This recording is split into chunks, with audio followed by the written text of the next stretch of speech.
Histoire Won, les âmes perdues. Au cœur des plaines brumeuses du Valhalla, là où les guerriers déchus se battent pour l'honneur éternel, se cache un secret ancien et sinistre. Les âmes des guerriers morts au combat errent dans l'obscurité, cherchant désespérément la rédemption pour leurs péchés passés. Parmi eux se trouve Eric, un guerrier autrefois fier, dont l'âme est piégée dans un tourment éternel. Hanté par les souvenirs de ses actes les plus sombres, Eric erre sans fin à travers les plaines du Valhalla, cherchant une rédemption qui lui semble toujours hors de portée. Mais alors que les nuits s'allongent et que l'obscurité se fait plus épaisse, des murmures inquiétants commencent à se faire entendre parmi les guerriers.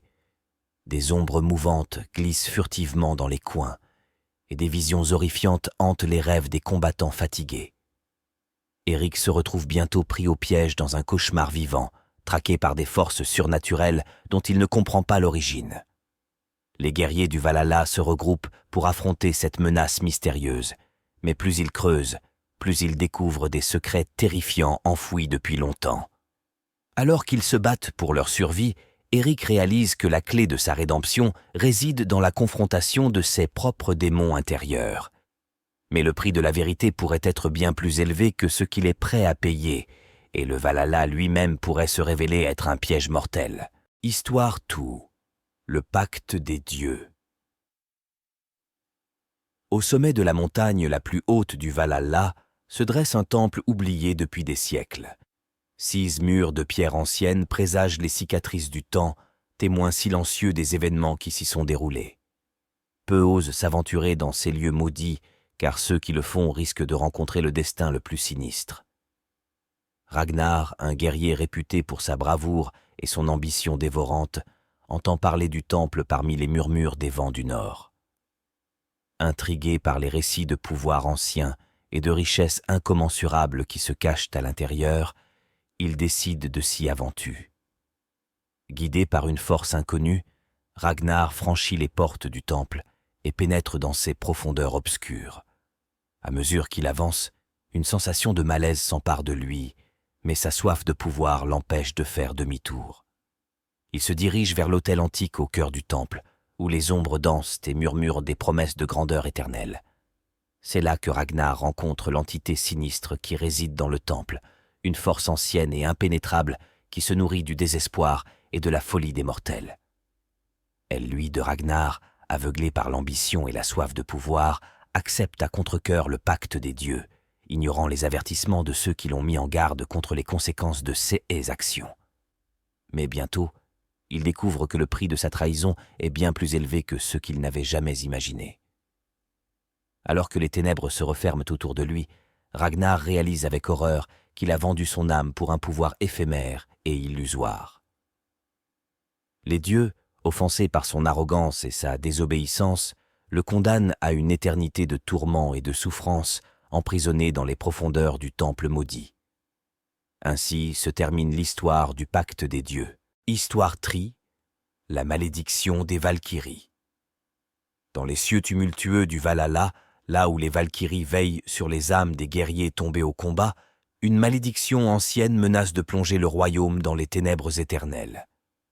Les Valkyries, autrefois des messagers de justice et de gloire, se sont tournées vers le côté obscur, corrompues par une force inconnue. Parmi elles se trouve Astrid, une Valkyrie autrefois fière, dont l'âme est maintenant assombrie par la malédiction qui la consume de l'intérieur. Hantée par des visions de destruction et de désespoir, Astrid cherche désespérément un moyen de briser le pouvoir des ténèbres qui la retient prisonnière. Alors que les guerriers du Valhalla se préparent pour une bataille épique contre les forces de l'ombre, Astrid se lance dans une quête solitaire pour retrouver la source de la malédiction et la détruire avant qu'il ne soit trop tard. Mais plus elle s'enfonce dans les profondeurs du Valhalla, plus elle réalise que ses ennemis sont bien plus puissants et sinistres qu'elle ne l'avait jamais imaginé. Alors que le Valhalla lui-même vacille au bord du chaos, Astrid doit affronter son passé et ses propres démons intérieurs pour sauver son peuple de la destruction imminente.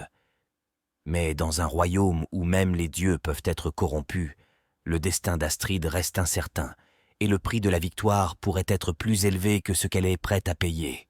Dans les brumes éternelles, Ragnar était autrefois un héros parmi les hommes, un guerrier redoutable dont le nom était craint dans tout le Valhalla. Mais malgré ses nombreuses victoires sur le champ de bataille, il désirait plus que tout être reconnu comme le plus grand des héros, celui dont les sagas chanteraient pour l'éternité. Cette ambition dévorante l'a conduit à commettre des actes impardonnables, à défier les dieux eux-mêmes dans sa quête de pouvoir et de renommée. Guidé par sa vanité et son arrogance, Ragnar a défié Odin, le roi des dieux, en défiant ouvertement ses ordres et en refusant de se soumettre à son autorité. Pour cette insolence, il a été maudit, condamné à errer pour l'éternité dans les terres désolées du Valhalla, condamné à souffrir des tourments sans fin pour expier ses péchés. Dans sa quête désespérée de rédemption, Ragnar se lance dans une quête dangereuse pour briser la malédiction qui pèse sur lui. Il traverse les terres hostiles du Valhalla, affrontant des créatures cauchemardesques et des dangers mortels à chaque au fur et à mesure que les années passent. Ragnar perd peu à peu son humanité, devenant une ombre de ceux qu'il était autrefois. Sa peau se flétrit, ses muscles se fanent et son esprit s'obscurcit, consommé par la rage et la folie. Il erre sans mais à travers les étendues désolées du Valhalla, hanté par les souvenirs de ses péchés passés et les fantômes de ceux qu'il a trahis. Mais même dans les ténèbres les plus profondes, il y a toujours un espoir de rédemption. Alors que Ragnar erre sans mais à travers les terres brûlées du Valhalla, il rencontre une mystérieuse voyante qui prétend détenir le pouvoir de briser la malédiction qui le retient prisonnier. Intrigué par ces paroles, Ragnar accepte de la suivre dans son sanctuaire caché, espérant enfin trouver la paix et la rédemption qu'il cherche depuis si longtemps. Mais le sanctuaire de la voyante est loin d'être ce qu'il semble être. Alors que Ragnar pénètre dans ces profondeurs sombres, il découvre bientôt que la voyante est en réalité une sorcière maléfique qui cherche à utiliser son pouvoir pour ses propres desseins diaboliques. Pris au piège dans son piège mortel, Ragnar se bat pour sa vie contre les forces des ténèbres, réalisant trop tard que sa quête de rédemption l'a conduit à sa perte. Dans un dernier acte de désespoir, Ragnar invoque les pouvoirs des dieux pour l'aider dans sa bataille contre la sorcière, mais ses prières restent sans réponse. Abandonné par les dieux qu'il a autrefois défiés, Ragnar est submergé par les ténèbres et précipité dans l'abîme sans fond de l'oubli éternel. Ainsi se termine l'histoire de Ragnar le Mat.